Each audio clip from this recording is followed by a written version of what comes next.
Assalamualaikum warahmatullahi wabarakatuh. Saya Nimas Ayundi Astuti dari Program Studi Teknik Keselamatan dan Kesehatan Kerja Politeknik Perkapalan Negeri Surabaya. Di sini saya akan menjelaskan mengenai ventilasi, yaitu saya akan menjelaskan definisi, pengertian, macam, dan juga peraturan terkait ventilasi. Next.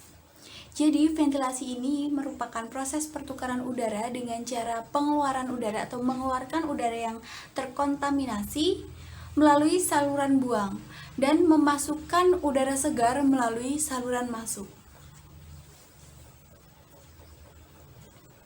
Menurut Standar Nasional Indonesia nomor 036572 tahun 2001, ventilasi merupakan proses untuk mencatu atau memasukkan udara segar ke dalam bangunan gedung dalam jumlah yang sesuai kebutuhan. Nah, tujuan dari adanya ventilasi ini menurut Standar Nasional Indonesia nomor 036572 tahun 2001, ini menghilangkan gas-gas yang tidak menyenangkan seperti di sini keringat, gas-gas pembakaran CO2 atau pernafasan kita, dan proses pembakaran lainnya seperti uap air yang timbul sewaktu memasak, mandi, dan juga sebagainya. Dan juga di sini membantu mendapatkan kenyamanan termal atau suhu yang nyaman bagi kita beraktivitas dan menghilangkan kalor yang berlebihan supaya tidak pengap atau gerah. Nah, peraturan terkait ventilasi lainnya ada Peraturan Pemerintah Republik Indonesia nomor 36 tahun 2005. Ini tentang peraturan pelaksanaan Undang-Undang nomor 28 tahun 2002 tentang bangunan gedung, di mana PP nomor 36 ini terdapat pada paragraf 3 tentang persyaratan kesehatan, pasal 38 sampai 40. Kemudian peraturan lainnya ada Peraturan Menteri Kesehatan Republik Indonesia nomor 1077 Menteri Kesehatan Peraturan 5 2011 tentang pedoman penyehatan udara dalam ruang rumah. Ada juga Surat Keputusan Mentamban atau Menteri Pertambangan Republik Indonesia nomor 555 K26 MPE tahun 1995 tentang persyaratan kesehatan lingkungan kerja perkantoran dan industri. Nah, di sini tentunya pada industri pertambangan juga ventilasi sangat berperan penting dikarenakan ini menunjang para pekerja untuk dapat bekerja secara sehat dan juga selamat. Ada juga peraturan lainnya, yaitu Peraturan Menteri Tenaga Kerja dan Transmigrasi nomor 13 Kementerian nomor 10 tahun 2011 tentang nilai ambang batas faktor fisika dan kimia di tempat kerja. Selanjutnya ada Keputusan Menteri Kesehatan Republik Indonesia nomor 1405 Menteri Kesehatan SK 11 2002 tentang pedoman penyehatan udara dalam ruang rumah.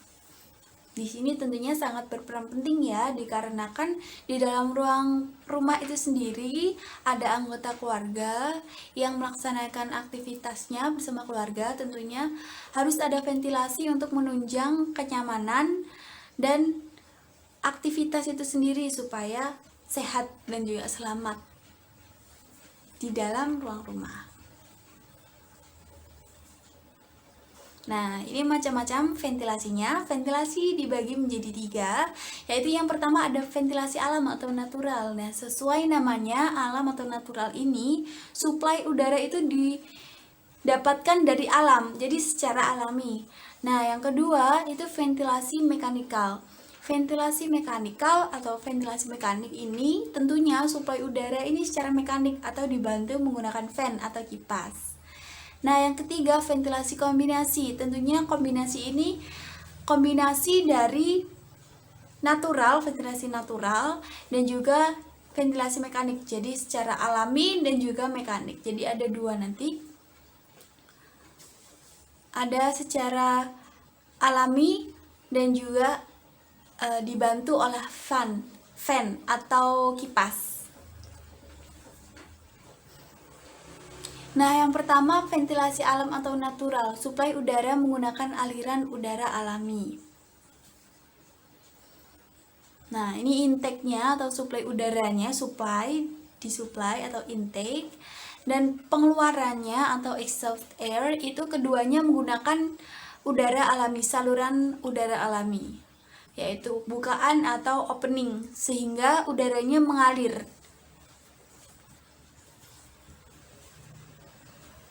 Nah, di dalam ruangan ini ada masuk dan keluar ini secara alami, ada openingnya di sini. Yang kedua yaitu ventilasi mekanikal. Ventilasi mekanikal ini suplai udara menggunakan bantuan fan atau kipas.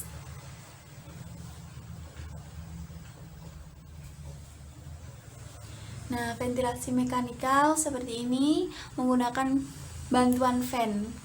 Nah, kelebihan sistem ini dapat mengkondisikan sesuai dengan kebutuhan suplai udara yang bersih dengan menggunakan filter. Jadi nanti di fan atau di kipasnya itu ada filternya. Nah, keduanya ada masuk dan keluarnya itu menggunakan fan atau kipas. Sedangkan nanti perbedaannya dapat terlihat di ventilasi kombinasi, di mana ventilasi antara ventilasi natural atau alami digabung dengan ventilasi mekanik dengan menggunakan fan atau kipas. Seperti ini. Jadi nanti salah satu sisi atau intake air itu menggunakan fan atau kipas, sedangkan exhaust air atau keluarnya udara nanti menggunakan opening, atau nanti udaranya mengalir dengan sendirinya, begitu. Nah, ini ada kata-kata mutiara dari Robert Greene, Ingersoll. Light is seen by the eyes, air is absorbed into the lungs, love comes from the heart, freedom is the soul of humans. Baiklah, terima kasih. Sampai di sini saya Nimas Aidi Astuti dari program studi Teknik Keselamatan dan Kesehatan Kerja Politeknik Perkapalan Negeri Surabaya. Sekian presentasi dari saya. Simak video berikutnya dari teman saya. Terima kasih. Assalamualaikum warahmatullahi wabarakatuh. Assalamualaikum warahmatullahi wabarakatuh. Perkenalkan, nama saya Syafri Wibowo, NRP 0519040087. Saya berasal dari Prodi Teknik Keselamatan dan Kesehatan Kerja, Politeknik Perkapalan Negeri Surabaya.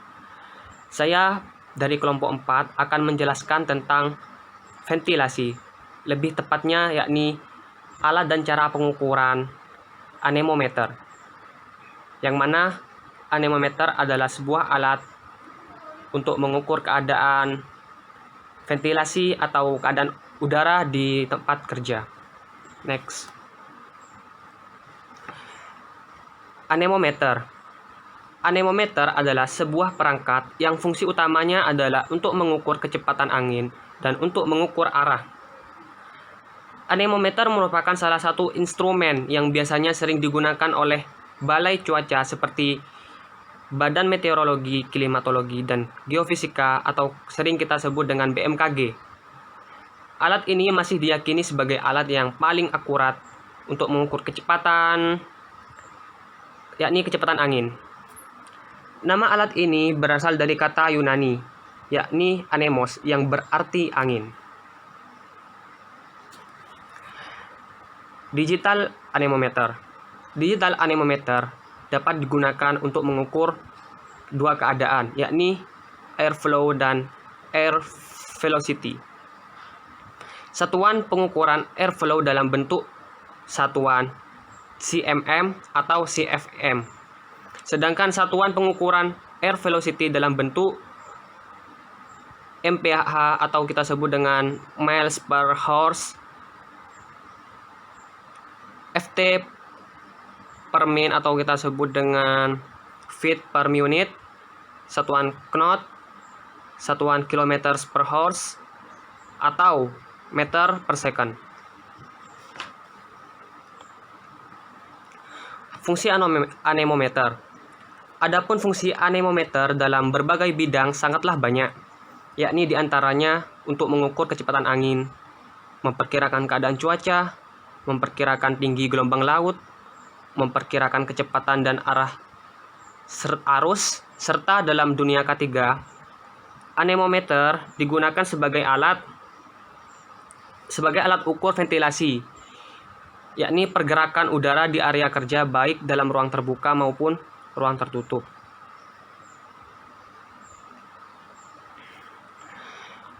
Fungsi ventilasi pada industri, yakni yang pertama adalah dapat menurunkan konsentrasi kontaminan dalam udara ruang kerja. Yang kedua, dapat memberikan penyegaran udara dalam ruang pada suhu dan kelembaban tertentu untuk kenyamanan pekerja. Yang ketiga, dapat memberikan kondisi udara yang sesuai bagi proses produksi, penyimpanan bahan dan hasil produksi, lingkungan kerja mesin, dan peralatan industri. Yang keempat, dapat menurunkan konsentrasi gas buangan yang dapat menimbulkan kebakaran atau ledakan sampai di bawah batas ledakan terendah. Dan yang kelima, dapat menghilangkan uap air yang timbul sewaktu memasak, memandikan, dan sebagainya. Nah, gambar berikut adalah gambar bagian-bagian dari anemometer. Ada yang nomor 1 ada LCD, ada yang kedua ada fan sensor, yang ketiga ada temperatur buttons, yang keempat ada power on off, yang kelima ada airflow velocity buttons, yang keenam ada FVG, dan yang ketujuh ada backlight atau penerangan dari belakang. Dan gambar yang di kanan itu merupakan gambar detail dari gambar yang di sebelah kirinya. Ada unit, ada max, min, ada hold, ada area. Ya, bisa dibaca sendiri. Cara pengoperasian atau pengukuran alat anemometer. Yang pertama, memastikan baterai ada di dalam alat serta nyalakan anemometer dengan menekan tombol on off. Yang kedua, pilih unit velocity atau satuan kecepatan angin, yakni dengan menekan tombol unit beberapa saat sampai muncul tanda pilihan velocity. Yang ketiga, pilih unit temperatur, yakni derajat Celcius atau Fahrenheit. Teman-teman bisa pilih salah satunya pada temperatur buttons. Yang keempat, masukkan luasan area atau ruang. Bisa cm kubik, cm persegi, ada meter persegi, ada feet persegi. Dengan menekan units hingga pilihan tampil di LCD. Untuk menaikkan besaran data, tekan max atau min. Next. Yang kelima, arahkan sensor ke ventilasi yang akan diukur. Tekan hold untuk menahan data agar tidak berubah. Dan yang keenam, jika selesai dicatat hasilnya, matikan anemometer dengan menekan tombol on off. Serta lepaskan baterainya, karena anemometer tetap bekerja jika baterai tidak dilepas. Serta baterai akan mudah mencair jika tidak dilepas. Hal ini akan mengakibatkan rusaknya komponen yang ada di dalam anemometer tersebut. Nah, ini merupakan bagian-bagian dari anemometer. Ada display, ada tombol power off on untuk mematikan dan menghidupkan, ada tombol hold untuk menahan angka yang terekam, ada tombol derajat Celcius atau derajat Fahrenheit, tombol untuk memilih satuan temperatur, ada tombol max atau min, yakni tombol untuk merekam data pengukuran, menentukan nilai maksimum dan minimum pengukuran, dan untuk memasukkan luas area dalam bentuk angka desimal pada pengukuran airflow. Ada tombol unit, yakni untuk memilih satuan yang akan kita pilih seperti barusan itu. Ada feet kuadrat, ada meter kuadrat, terserah saudara. Dan ada tombol VEL atau flow, yakni tombol untuk memilih pengukuran air velocity atau airflow. Tombol arah panah ke kanan, yakni tombol untuk pindah digit berikutnya pada pengukuran airflow. Ada tombol panah ke atas untuk menaikkan nilai pada digit yang aktif pada pengukuran airflow. Dan selanjutnya ada tombol flow mode, tombol untuk memilih jenis pengukuran airflow. Ada tombol AVG start, tombol untuk mengukur airflow menggunakan FEG mode. Ada tombol enter atau reset, tombol untuk mengakhiri pengesetan area sampel pada pengukuran airflow. Ada tombol sampel area, yakni tombol untuk memasukkan luas area pada pengukuran airflow. Ada tombol input socket, yakni tempat untuk memasukkan probe plug. Ada RS323 output terminal, ya itu merupakan tempat untuk memasukkan kabel PC kalau disambungkan dengan laptop gitu. Ada baterai, dan ada fan probe head dan fan probe handle. Nah, berikut pengukuran air velocity. Yang pertama, memasang probe lalu menekan power untuk mengaktifkan. Yang kedua, menekan valve or flow untuk memilih air velocity. Menekan derajat Celcius atau derajat Fahrenheit untuk memilih satuan temperatur. Menekan unit, tanda panah ke bawah, untuk memilih satuan air velocity. Menekan hold untuk menahan nilai. Menekan max atau min untuk merekam data nilai maksimum dan minimum. Menekan power untuk mematikan setelah melakukan pengukuran dan melepas probe. Dan yang terakhir, mencatat hasil pengukuran dan melakukan analisa. Nah, untuk mengukur airflow, yang pertama adalah memasang probe lalu menekan power untuk mengaktifkan. Menekan valve atau flow untuk memilih airflow. Menekan unit, pilih tanda ke bawah untuk memilih satuan airflow. Dan menekan sampel area untuk memasukkan luas area yang akan diukur. Menekan flow mode untuk memilih jenis pengukuran. Menekan hold untuk menahan nilai. Menekan max atau min untuk merekam data nilai maksimum atau minimum. Menekan power untuk mematikan setelah melakukan pengukuran dan melepas probe. Mencatat, dan yang terakhir mencatat hasil pengukuran dan melakukan analisa. Nah, ini merupakan rumus penentuan ventilasi umum. Perhitungan yang sering dipakai dalam pengukuran ventilasi umum ya seperti ini. Ada pergantian udara per jam atau kita sebut air change per hour, yakni general ventilation rate, tingkat ventilasi umum per volume ruangan yang akan diukur. Volume itu merupakan perkalian dari luas ruangan dikalikan tinggi ruangan. Nah, satuannya itu nanti kali.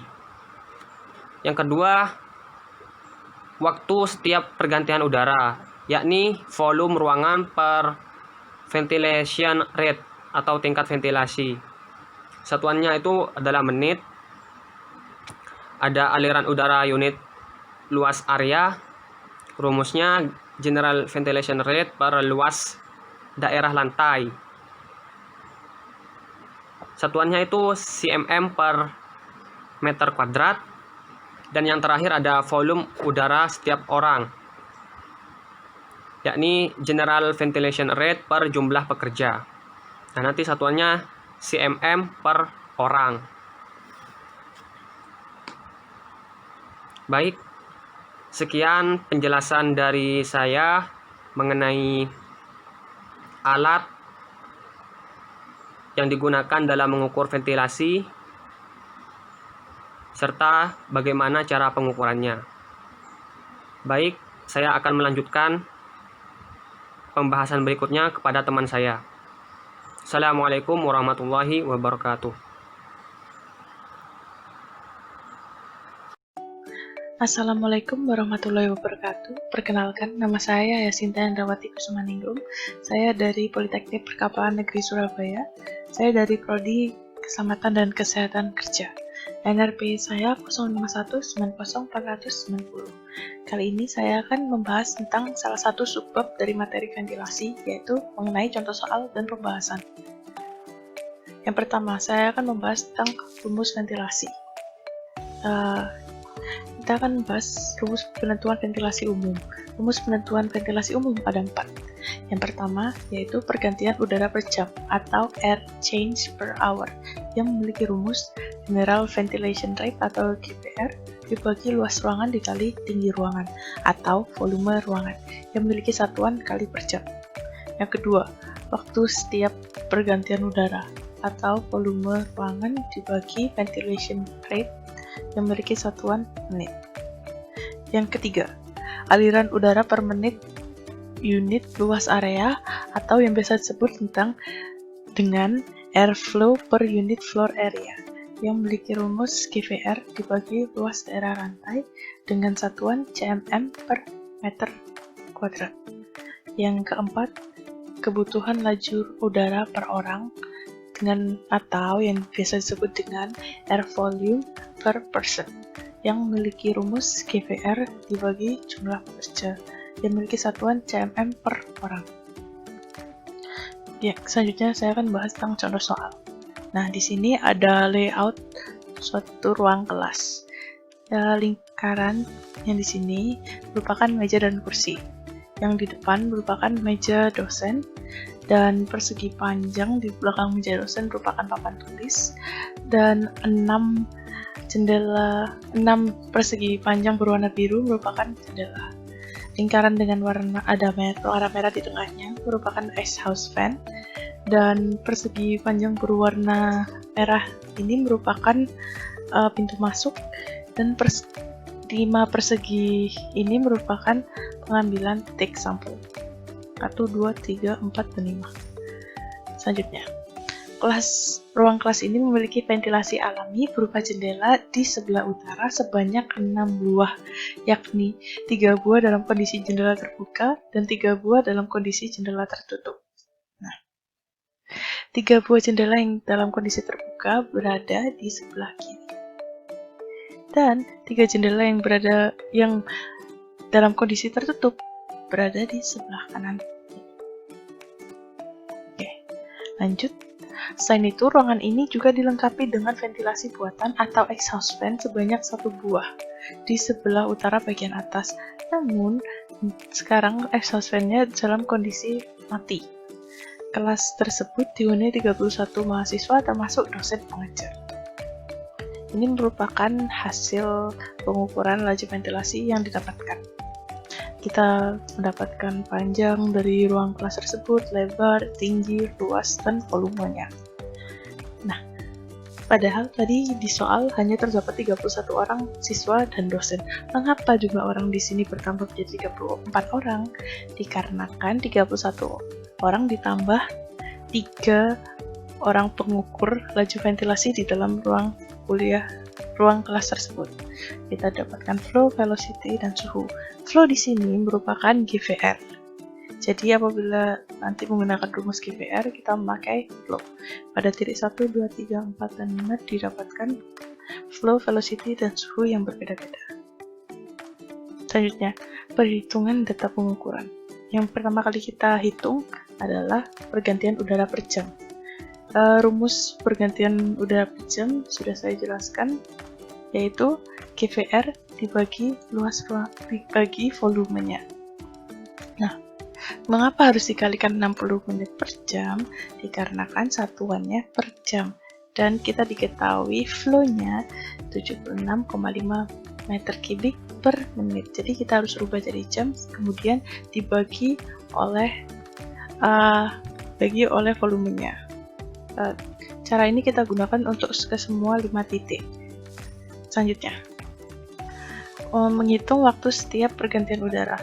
Menghitung waktu setiap pergantian udara menggunakan rumus volume ruangan dibagi ventilation rate atau flow. Yang diketahui volume dari ruangan tersebut yaitu 1381,8 dan ventilation rate atau flow untuk titik 1 merupakan 76,5. Oleh karena itu kita isi 1381,8 dibagi 76,5 dan dapatkan hasil 18,06. Kita dapat menggunakan cara ini untuk ke semua 5 titik. Selanjutnya, kita akan menghitung aliran udara per unit luas area. Aliran udara per unit luas area menggunakan rumus GRV dibagi luas daerah lantai. GRV untuk titik 1 kita udah tahu 76,5 dan luas dari ruangan tersebut 394,8 dan mendapatkan hasil 0,19. Sama seperti yang sebelum-sebelumnya, caranya digunakan untuk 5 titiknya. Dan yang terakhir, menghitung volume udara setiap orang. Volume udara setiap orang menggunakan rumus GVR dibagi jumlah pekerja. Jumlah pekerja yang kita pakai sebanyak 34 orang. Jadi, untuk titik yang pertama 76,5 dibagi 34 orang. Dibagi 34 orang. Ya, dan mendapatkan hasil 2,25. Setelah menghitung semuanya, kita lanjut ke slide selanjutnya. Maaf, ini ada kesalahan. Nah, kita menggunakan indikasi SNI 036572-2001 untuk mengetahui apakah perhitungan tersebut sesuai atau tidak. Dengan judul Tata Cara Perancangan Sistem Ventilasi dan Pengkondisian Udara pada Bangunan Gedung. Nah, ini merupakan tabel yang berada pada SNI. Dikarenakan kita menghitung ventilasi pada ruang kelas, jadi pertukaran udara per jamnya tidak boleh kurang dari 8. Hasil yang telah kita dapatkan dari titik 1 saja memiliki nilai pertukaran udara per jam sebesar 3,32. Padahal harusnya sebesar 8. Daerah tersebut itu memiliki ventilasi alami sebelah sini, tapi dikarenakan jendela sini ditutup, makanya tidak sesuai dengan SNI. Selanjutnya, untuk titik kedua. Untuk titik 2, pertukaran udara sebesar 1,64 kali per jam. Pada daerah ini sangat minim suplai udara, karena tidak dapat ventilasi alami maupun ventilasi mekanis. Kedua, di sini. Jauh banget dari yang lain. Untuk titik ketiga, kita dapatkan sebesar 6,56 kali per jam. Nah, di titik ketiga ini merupakan daerah yang mempunyai nilai pertukaran udara per jam yang lumayan memenuhi standar, hampir memenuhi standar, karena nilai pertukaran ini masih di bawah batas minimal. Pada bagian ini dekat dengan pintu, oleh karena itu lumayan mendapatkan suplai udara. Nah, lalu untuk yang keempat pergantian udara per jamnya sebesar 9,14. Dapat dilihat ini satu-satunya titik ketiga ini titik keempat 11,02. Di titik keempat ini, pada daerah ini sirkulasi udaranya yang paling baik karena dekat dengan ventilasi alami yaitu jendela. Selain itu, beberapa jendela pada daerah ini terbuka maksimal dan ukuran jendelanya juga besar yang memungkinkan terjadinya suplai udara. Oke, untuk titik kelima yang terakhir, didapatkan pergantian udara per jamnya sebesar 1,09 saja. Titik kelima ini yang paling miskin terjadinya pertukaran udara per jam. Pada daerah yang titik kelima ini benar-benar tidak ada suplai udara dikarenakan pada daerah ini berada di tengah-tengah kerumunan orang yang sedang beraktivitas, sehingga sedikit udara yang dapat disergap. Selain itu, daerah ini jauh dari ventilasi alami dan jauh dari tempat masuknya aliran udara seperti ventilasi atau pintu dibandingkan dengan daerah yang lain. Nomor 5 ini. Ya, sekian dari penjelasan saya. Apabila ada kesalahan kata, mohon dimaafkan. Terima kasih. Wassalamualaikum warahmatullahi wabarakatuh. Assalamualaikum warahmatullahi wabarakatuh. Perkenalkan, nama saya Sisla Rustam Purnomo, NRP 096 dari Prodi D4 Teknik Keselamatan dan Kesehatan Kerja Politeknik Perkapalan Negeri Surabaya. Di sini saya akan menjelaskan mengenai penyakit akibat kerja yang disebabkan oleh pemasangan ventilasi yang kurang baik. Sebelumnya, di sini saya akan menjelaskan sedikit mengenai ventilasi. Dalam keselamatan kesehatan kerja, pengendalian udara pada lingkungan kerja merupakan faktor yang harus memenuhi standar yang ditetapkan agar kualitas udara terjaga dan kondisi udara sesuai dengan lingkungan kerja, mesin atau peralatan yang digunakan, dan penyimpanan barang. Ventilasi merupakan suatu proses pada ruangan tertutup yang terjadi secara alamiah maupun mekanis agar tersedianya udara segar yang mengalir ke dalam dan udara kotor mengalir keluar dari ruangan atau rumah yang dibutuhkan manusia, sehingga dapat merugikan kesehatan apabila tidak ada sistem ventilasi yang baik pada suatu ruangan. Dikutip dari Tri dan kawan-kawan tahun 2016. Penggunaan sistem ventilasi yang tepat dibutuhkan agar dapat tercipta kondisi kenyamanan termal dalam suatu bangunan, misalnya ruang kuliah. Penggunaan sistem ventilasi dengan cara alami dianjurkan agar energi lebih efisien, tetapi jika alami ini tidak dapat menciptakan kenyamanan bagi pengguna, dapat diterapkan penggunaan sistem ventilasi dengan mekanis yang hemat energi. Oleh sebab itu, perancangan sistem ventilasi secara alami maupun mekanis menjadi hal yang sangat penting untuk menciptakan bangunan gedung yang nyaman bagi pengguna namun juga hemat energi. Dikutip dari Baharudin dan kawan-kawan tahun 2017. Sebelumnya, apa sih penyakit akibat kerja itu? Penyakit akibat kerja adalah penyakit yang disebabkan oleh pekerjaan, alat kerja, bahan kerja, mesin kerja, proses kerja, maupun lingkungan di tempat kita bekerja. Dengan demikian, penyakit akibat kerja merupakan penyakit yang artifisial atau man-made. Dalam melakukan pekerjaan apapun, sebenarnya pasti ada resiko terkena gangguan kesehatan atau penyakit yang ditimbulkan oleh pekerjaan tersebut. Akan tetapi, jika pemasangan ventilasi dipasang dengan baik dan benar, hal itu akan mengurangi resiko dari penyakit akibat kerja itu sendiri. Dampak ventilasi yang tidak baik bagi kesehatan pekerja. Berada di daerah beriklim tropis dengan suhu dan kelembapan rata-rata harian tinggi, serta kecepatan angin rendah menjadi alasan pentingnya kinerja yang baik pada sistem ventilasi bangunan. Kurangnya ventilasi akan menyebabkan naiknya suhu dan kelembapan udara di dalam ruangan. Ventilasi yang buruk dapat menyebabkan penumpukan karbon dioksida di dalam ruangan karena tingkat oksigen perlahan pasti akan berkurang. Menipisnya oksigen dan penumpukannya karbon dioksida dapat menyebabkan sesak napas, asma, kelelahan, penyakit paru-paru, bahkan sakit kepala yang cukup parah. Kondisi ventilasi yang buruk juga dapat menyebabkan meningkatnya penyebaran penyakit dan virus yang ditularkan lewat udara. Penyakit yang ditularkan lewat udara dapat menjadi menular ke udara ketika seseorang sedang berbicara, bersin, atau batuk di lingkungan tertutup.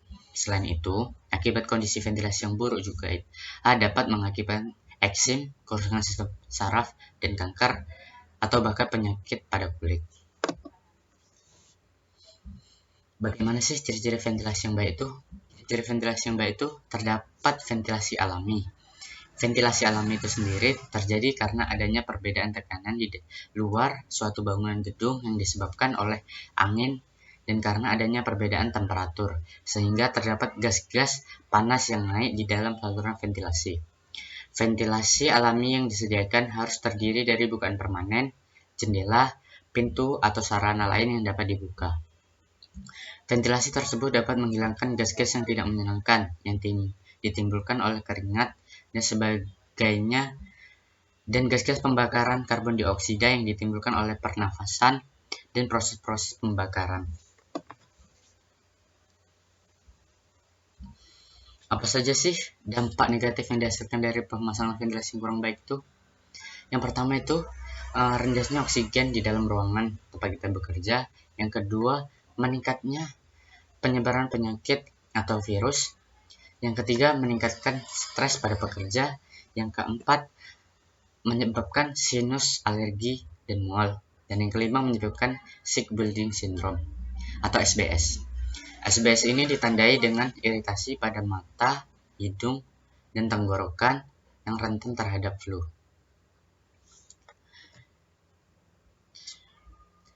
Kita ketahui penyakit akibat kerja pada pemasangan ventilasi yang kurang baik. Yang pertama, penyakit paru-paru. Paru-paru merupakan sebuah alat tubuh yang sebagian besar terdiri dari gelembung atau gelembung hawa, alveoli atau alveolus. Pada gelembung inilah terjadi pertukaran udara di dalam darah. Oksigen masuk ke dalam darah dan karbon dioksida dikeluarkan dari darah. Akibat pemasangan ventilasi yang kurang baik inilah yang dapat menyebabkan penyakit paru-paru. Penyakit paru-paru yang disebabkan oleh pemasangan ventilasi yang kurang baik ini biasanya adalah TBC, paru-paru basah, atau asma. Nah, di sini saya akan menjelaskan penyakit asma atau penyakit pernapasan. Asma adalah jenis penyakit jangka panjang atau kronis pada saluran pernapasan yang ditandai dengan peradangan dan penyempitan saluran napas yang menimbulkan sesak atau sulit bernapas. Paparan lingkungan dalam ruangan dengan udara keluar masuk yang kurang lancar atau kurang baik merupakan salah satu faktor yang menyebabkan timbulnya penyakit asma. Gejala umum penyakit paru-paru itu pertama batuk kering, batuk yang disertai dahak berwarna kuning atau kemerahan, batuk darah, nyeri dada yang bertambah parah ketika batuk, napas berat atau terasa sesak bahkan ketika sedang istirahat, demam tinggi, mudah menggigil dan berkeringat, dan yang terakhir mual, muntah, atau bahkan diare. Gejala penyakit asma. Yang pertama itu nyeri pada dada. Yang kedua itu batuk-batuk. Yang ketiga itu mengi. Mengi itu adalah suara bunyi liris seperti ngek yang terdengar setiap kali Anda bernapas. Bunyi ini terjadi karena udara dipaksa keluar melalui saluran pernapasan, sedangkan saluran pernapasan tersebut sedang tersumbat. Yang keempat, sesak nafas.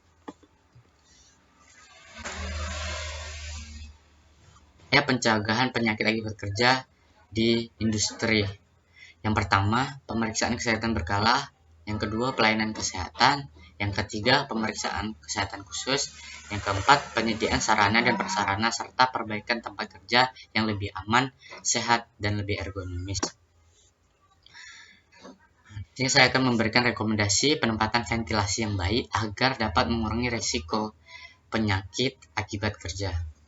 Yang pertama, cerobong cerobong udara keluar dibuat setinggi mungkin agar terjadi aliran udara yang baik dalam ruang cerobong. Yang kedua, lubang-lubang ventilasi ditempatkan tidak sama tinggi dari lantai agar terjadi aliran udara yang baik dalam ruang. Yang ketiga, lubang-lubang ventilasi ditempatkan pada dinding yang saling berhadapan agar terjadi aliran yang baik dalam ruang. Yang keempat, lubang-lubang ventilasi sebaiknya dibuat dengan kombinasi ventilasi horizontal dan vertikal. Dan yang kelima, tinggi letak lubang ventilasi masuk sedemikian sehingga aliran udara masuk mengenai daerah hunian atau living zone. Sekian yang bisa saya jelaskan mengenai penyakit akibat kerja yang disebabkan oleh pemasangan ventilasi yang kurang baik atau yang tidak baik. Kurang lebihnya, saya mohon maaf. Saya Susilo Rustam Purnomo mengucapkan terima kasih sudah mendengarkan penjelasan saya. Kurang lebihnya, wassalamualaikum warahmatullahi wabarakatuh. Assalamualaikum warahmatullahi wabarakatuh. Nama saya Rini Wulandari dari D4 K3 PPNS kelas K3 2C. NRP terakhir 068. Di sini saya akan membahas mengenai penyakit akibat kerja akibat buruknya ventilasi. Salah satunya adalah tuberkulosis atau yang biasa kita kenal dengan TBC. Nah, alur dari presentasi saya yaitu pertama-tama kita akan membahas TBC. Apa sih TBC itu? Yang kedua, hubungannya dengan ventilasi itu apa? Yang ketiga itu penularan TBC itu bagaimana? Dan yang keempat adalah penanganannya itu bagaimana? Yang pertama, apa itu TBC?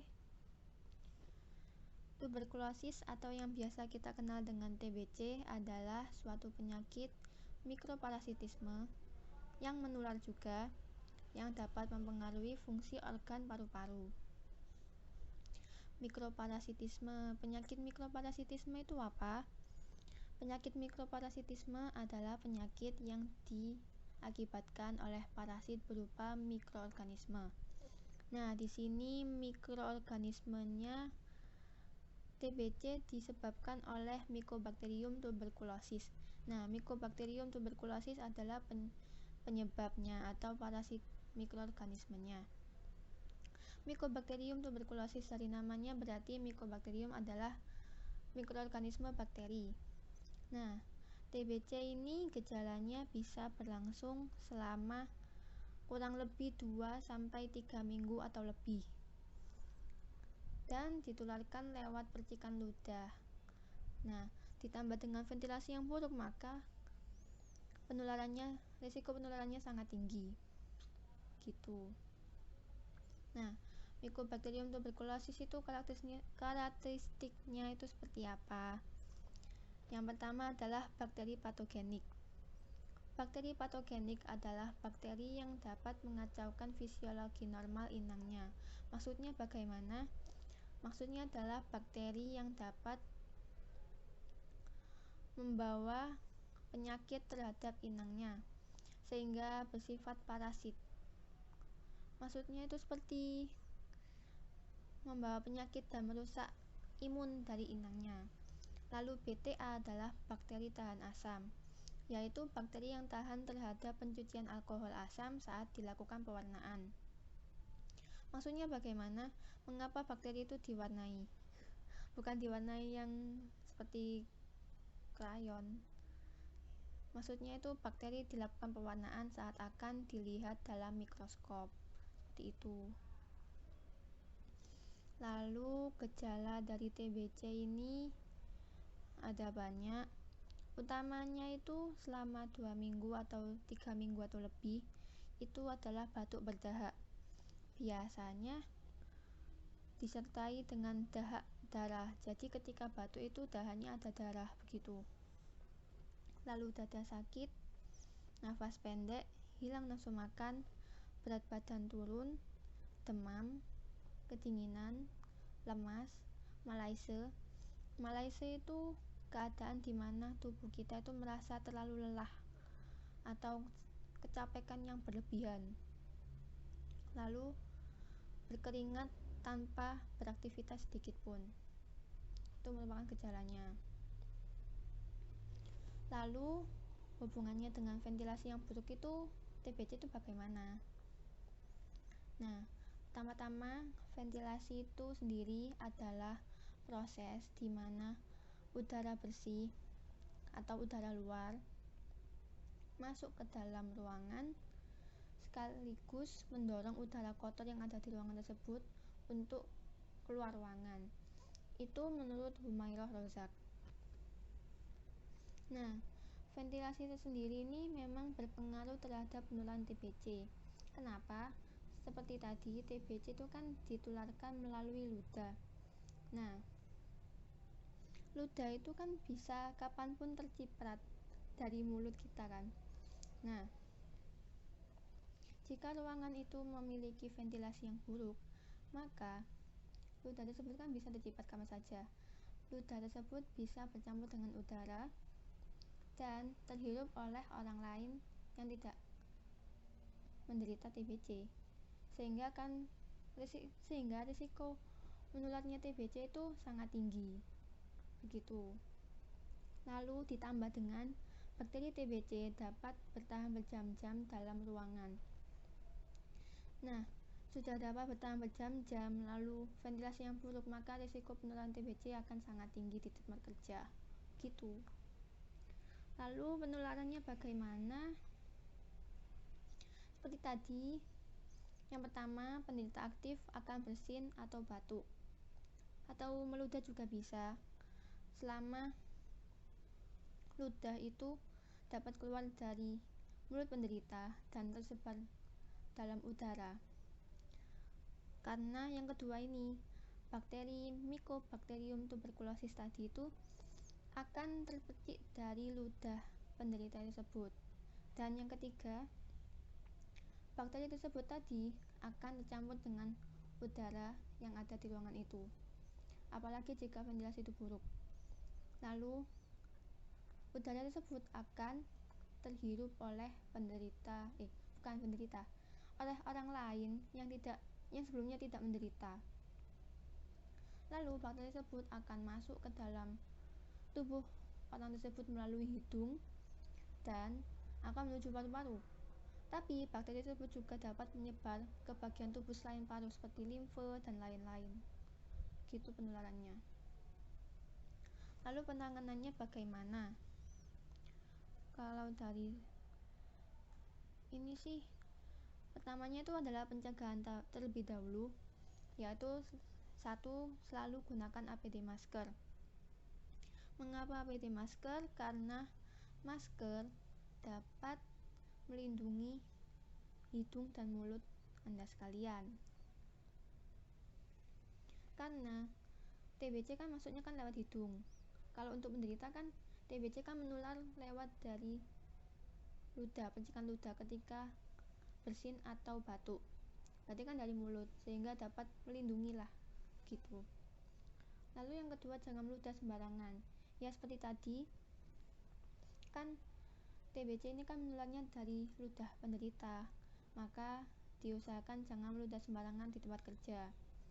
Lalu, ini sebenarnya bukan menyediakan tempat kerja dengan ventilasi memadai, tapi lebih tepatnya untuk menjaga ventilasi di tempat kerja agar ventilasi di ruangan kerja tersebut dapat terjaga. Begitu sebenarnya gitu.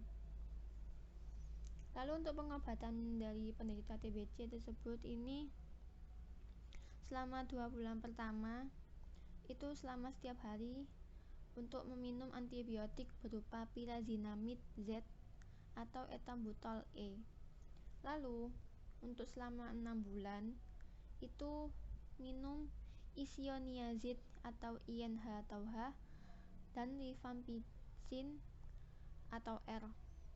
Nah, mengapa 6 bulan? Karena selama 6 bulan ini adalah waktu efektif untuk bakteri Mycobacterium tuberculosis ini untuk mati sepenuhnya di tubuh kita. Lalu selanjutnya yaitu vaksin BCG. Jika belum mendapatkan vaksin, maka akan diberikan vaksin BCG. Namun, efeknya akan berkurang jika digunakan pada orang dewasa. Gitu. Sekian dan terima kasih. Apakah ada pertanyaan? Jika ada pertanyaan, silahkan ditanyakan di dalam kolom komentar. Nah, ini adalah daftar pustaka yang saya gunakan dalam menyusun presentasi mengenai tuberkulosis ini. Sekian dari saya. Assalamualaikum warahmatullahi wabarakatuh. Oh ya, mohon maaf jika terdapat kesalahan kata. Wassalamualaikum warahmatullahi wabarakatuh.